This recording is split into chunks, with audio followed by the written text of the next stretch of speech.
Sekarang kita berada di penghujung sebuah peradaban.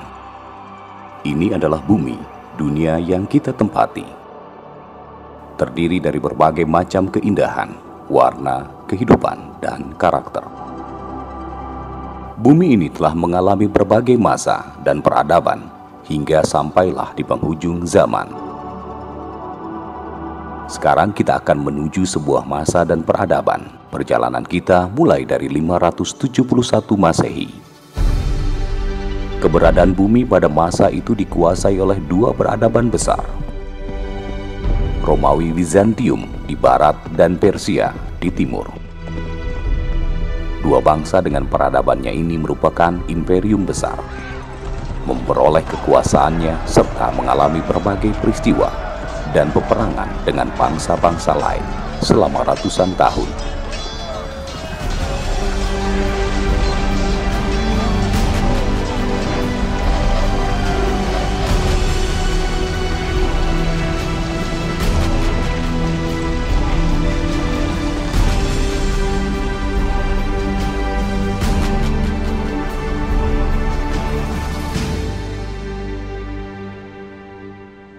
Di antara dua peradaban itu, di tengah-tengah terdapat suku bangsa. Berada di padang pasir yang gersang dan tandus. Bangsa ini telah mencapai puncak kesyirikan, kejahiliahan, dan keterbelakangan moral. Mereka penyembah berhala. Perzinahan, pembunuhan, perbudakan, penindasan, dan berbagai macam keburukan ada pada mereka. Mereka adalah bangsa Arab masa jahiliyah. Imperium Romawi dan Persia seakan tidak sudi untuk melirik dan menguasainya. Mereka tetap seperti itu, diliputi masa kelam dalam keadaan gelap dan tersesat.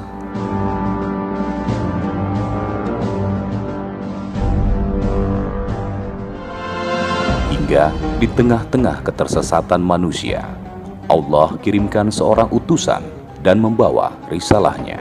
Dialah manusia mulia tanpa celah, Sang Al-Amin. Dialah Muhammad Rasulullah Sallallahu Alaihi Wasallam. Rasulullah berdakwah di tengah kaumnya dengan sabar. Walau penyiksaan dan penderitaan yang beliau terima. Hingga pada suatu ketika Allah menolong Rasulnya dengan mendatangkan suatu kaum dari penduduk Yathrib atau Madinah. Menolong dakwah beliau. Mereka adalah kaum Ansor, para penolong agama Allah.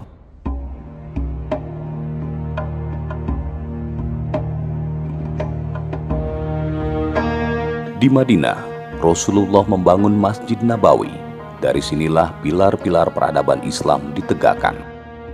Rasulullah menjadikan masjid sebagai markas pembinaan umat, memahamkan umat dalam kehidupan politik dan bernegara sesuai dengan tuntutan syariah, mengatur pendidikan dan ekonomi dengan standarisasi halal haram.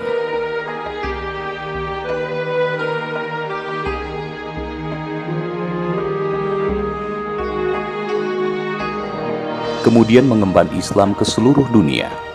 Hanya dalam waktu 10 tahun, seluruh jazirah telah dikuasai oleh kaum muslimin. Peradaban Islam telah merubah bangsa Arab yang semula tidak diperhitungkan oleh Romawi dan Persia bangkit. Dan dalam waktu kurang dari 100 tahun, peradaban Islam telah menaklukkan peradaban Romawi dan Persia.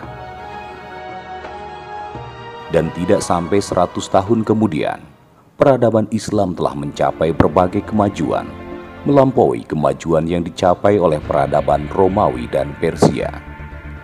Peradaban Islam gemilang dan mencapai masa keemasannya.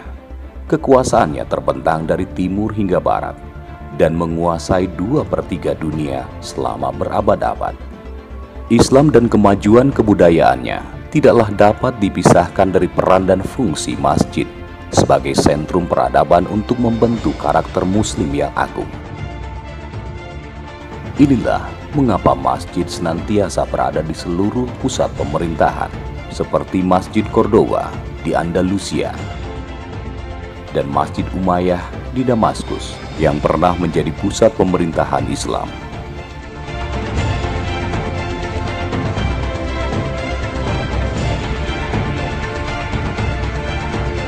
maka lahirlah generasi emas yang menjadi rujukan seluruh penjuru dunia.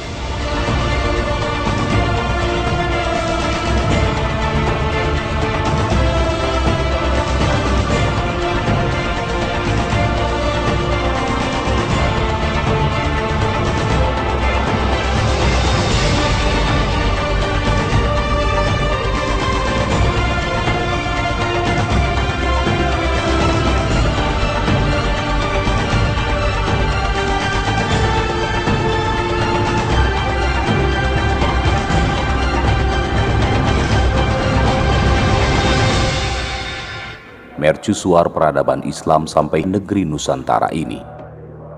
Para ulama berdakwah di tengah-tengah umat dengan penuh kesadaran dan keikhlasan.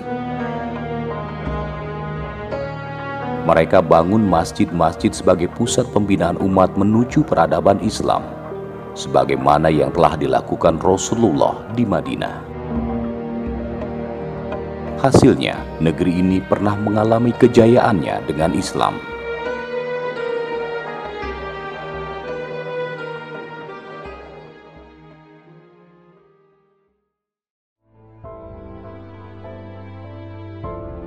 Kini keagungan yang indah telah tiada, yang tersisa hanyalah serpihan peninggalannya.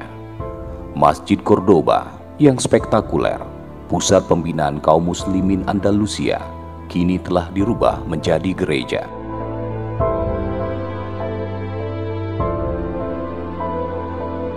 Hagia Sophia, simbol kebenaran bisyarah Nabi atas Konstantinopel, kini tak lebih dari sebuah museum.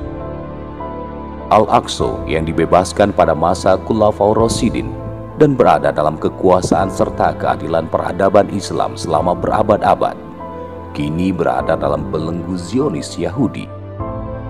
Inilah fakta yang terjadi ketika Islam tidak dipahami sebagai sebuah konsep peradaban.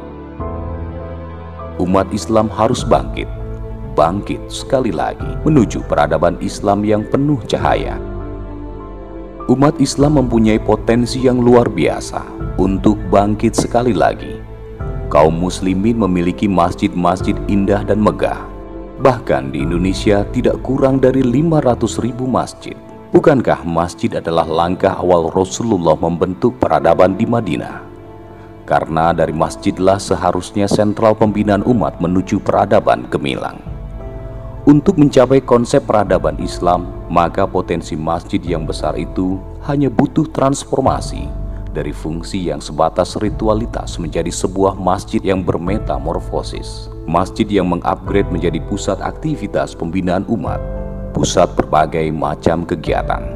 Di dalamnya ditanamkan kejamaahan, pendidikan dan ekonomi umat yang berbasis syariah, sebagaimana 3 gerakan utama yang dilakukan Rasulullah Shallallahu Alaihi Wasallam.